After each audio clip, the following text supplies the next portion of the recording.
the best actor in leading role female. And the winner is Narmada Sogaipong for the film Sunita.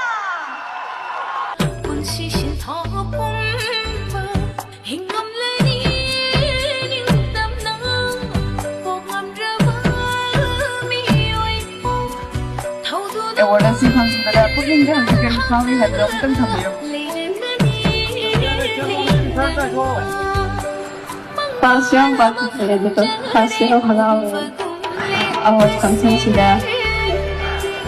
아이고.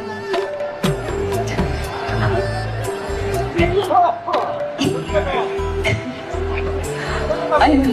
하나만 이렇게 해야 되는 반대도 아이 슈니다이 ꯑꯩꯈꯣꯏꯒꯤ film India ꯇꯤꯝꯗ ꯑꯩꯒꯤ ꯁꯤꯒꯤ ꯑꯦꯋꯥꯔꯗꯁꯦ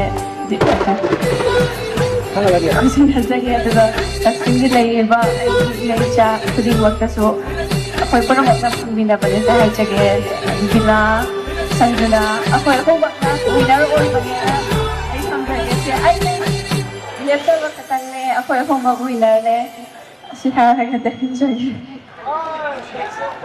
Big round of applause, ladies and gentlemen, once again for